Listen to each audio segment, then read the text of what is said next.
Hey guys, welcome back. Hope you are doing good. Okay, so in the last class we have done the exercise to understand identification of idea. In this class we are going to assess the idea that you have identified into the last class. So what is assessment of idea? After the last exercise, now you have 2-3 ideas which you are passionate about to solve, and they also seems logical to you to find a solution for them. Now comes the main part of the idea validation, that is assessment of idea, which is really important. How you are assessing your idea so that you can turn it into a startup and further make it grow. The entire assessment of idea is divided into two parts. First will be shortlisting of the idea, and second will be conducting the real assessment, that is through market research and all. So what is A/B testing and how ideas can be shortlisted by using an A/B testing strategy? If you have ever used Facebook advertisements or Google advertisements, you might have seen the A/B testing strategy out there. If not, even if you are from marketing background or understand marketing, you know what A/B testing is. It is a marketing tool which is used to identify which campaign is doing good for a product or services or company. It is a marketing tool. It is completely a marketing tool. But A/B testing is a really good asset or tool which can be used in shortlisting the ideas also. For A/B testing, you need to spend some money, that is anything between 3,000 to 5,000 on shortlisting of each idea. So suppose after the last exercise, you come up with 3 ideas. So you need to invest something between 3,000 to 5,000 for all 3 ideas, which will if you will submit all around, you need to spend something between 9,000 to 15,000 rupees on A/B testing. At times, first time founders and early stage entrepreneurs ask me why even A/B testing is required. They can simply create a survey out of Google Forms and then they can circulate it onto the social media channel or WhatsApp group and get the feedback out from there. It can be done, but there is a problem out there. If you are going to create a survey on Google Sheet and circulate it on your social media channels, the people who will be replying on those surveys will be people from your network, and we only get connected to people like us. So indirectly the survey will be answered by people who are not exactly but somehow like you. And at last, when you compile the survey and come up with the conclusion of the survey or the finding of the survey, the answer will be always something which you always wanted to hear from the people out there. So it will be biased, it will be rigged, I will say, rather than using the word biased. It will be rigged. The questions are compiled by you and is answered by people who are like you, from your network, your family friends, your family member, your relative, your friends and your colleagues. So it is not the right idea. If you really want to get an unbiased survey result out for any idea or shortlisting of idea, it is always good to go for A/B testing. And why money is involved into A/B testing? Because when you are asking a stranger to give their feedback, they need to see something which looks like a concrete company or a startup into making. For that, you will be requiring a web address, you will be requiring an email address, you will be requiring a logo. Also, you will be requiring to run Facebook ads or Google ads for some time. So for that, you will be requiring money, anything between 3,000 to 5,000 rupees. But how to start? First of all, you have to think of a name, because without a name, without a good name which is related to the problem, nobody is going to trust you. Nobody is going to answer to your survey question with their heart. So think of a name. It is going to cost you nothing. There is a video into the bonus section. It is by Wharton School of Business. I think it is by the Dean of the Wharton School of Business for the entrepreneurship. Just go through it. There is a name. The video tells you how to name your startup so that the consumer instantly can relate to your product just by hearing the name. So think of a name. It is really important to create a trust into the people who will be taking the survey. Second, get a domain name out of it. It is not required to get a .com or .org or anything which is expensive. Just try to get a .in, or if .in is also not available, try to get .xyz. To take an example, my personal website name is sivesh.xyz, on which the course is updated. So purchase a domain name, go to GoDaddy or Big Rock or any other domain providers and purchase a domain from there. It will cost you anything between 95 rupees to 200 rupees, not more than that. Don't spend more than that. I will advise you on that. Okay. So the third thing is creating a logo. Now you will be thinking, you are not a graphic designer. How can I ask you to create your own logo? It is quite simple. There is a website by the name of canva.com. Go on Canva.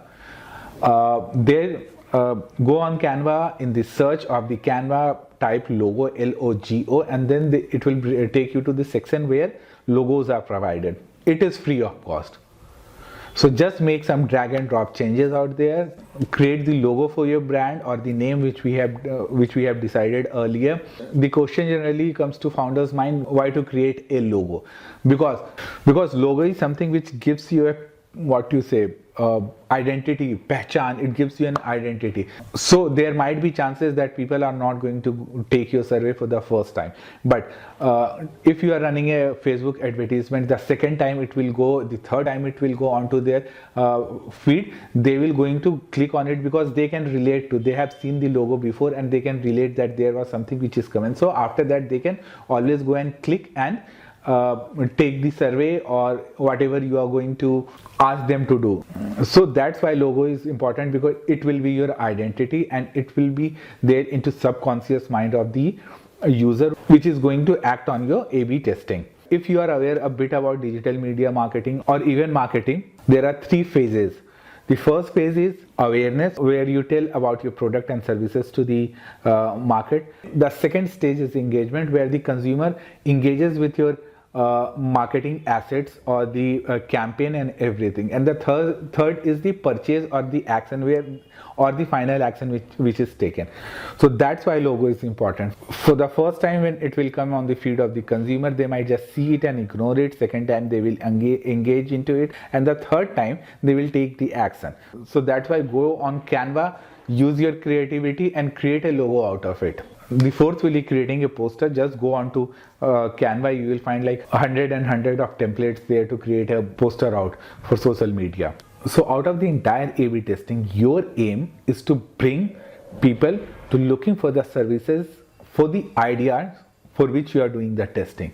So to know the interest of the consumer, whether the person will be interested in such kind of services.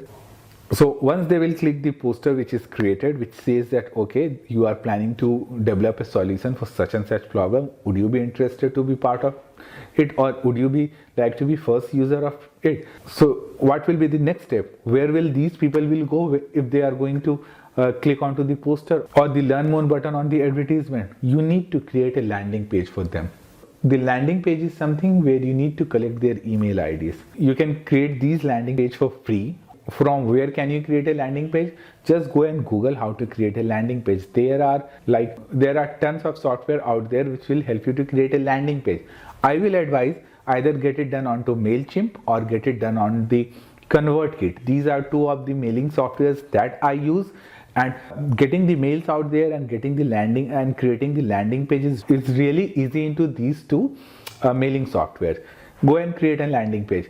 Just tell there that okay, you are creating a solution for such and such problem. If you can provide your email IDs, we will provide, you will be the first person who will be using it. You will be get lifetime access or something like that. So it will help you out with gathering the email IDs of the interested consumer. But be cautious. If you are saying that you are providing certain kind of discount or lifetime free access to these consumers, you have to mention the same point or the same copyright content on each ideas that you are putting through A/B testing. Because if in the first advertisement you put that you are going to provide consumer with the lifetime access, and in second you are not putting it, it is obvious that in first people are going to subscribe more because they are going to get the free services lifetime. So make the copyright or the content of the offerings which you are going to give to the consumer similar in all 2-3 ads, how many number of ads you are going to test through A/B testing. Till now you have given a name to the venture, then you have booked a domain which will be similar to that name. Third, you have created a logo for your startup. Fourth, you have created a poster, you have created a landing page. Now what to do? Now start with Facebook ad or Google ad. Keep the budget as limited as 100 rupees to 200 rupees per day and run it for 1 week.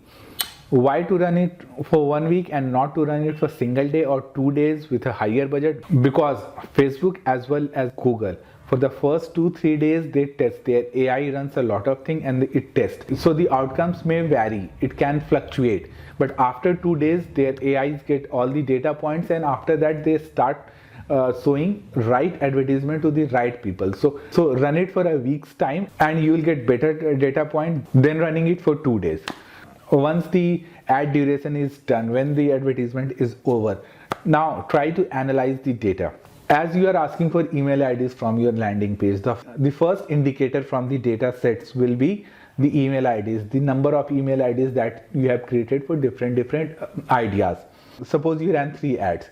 For first ad you have received 12 email IDs, for second ad you have received 8 email IDs, and for the third ad you have received again 18 or 20 email IDs. So automatically the advertisement which received 18 email IDs is the winner and is the problem for which consumers are looking for a solution and can convert it into a startup. So shortlist that idea and move it to the next stage. So basically the entire concept of performing a A/B testing is to find out the idea in which people are more interested. So now after the A/B testing you have that. Initially you started with brainstorming and getting 3-4 ideas. With A/B testing you have identified a single idea is in front of you, for which your heart is also there. That means it excites you, you are passionate to find a solution for it. Your head is also there, which means that it seems logical to you. When you talk about the idea, you can back it up with logic. And third, it is a consumer problem which you have seen around you. And fourth, with A/B testing, you know that people are interested in getting a solution for this problem. So with the brainstorming exercise and the A/B testing, you have identified the idea on which you need to work. Now let's move to the second phase of the assessment, where we will be conducting some market research, market sizing, and also validate our idea. It will be into next class. Now we are stepping into the real idea validation, and it will be a struggle. Trust me, and it will be a real brain crusher. So be ready for some magic into coming classes. You will be amazed to know how easy it is to raise a startup if you know all the principles of entrepreneurship. Till then, bye bye. See you into next class, or say next video for the people who are seeing the recorded version. Till then, bye.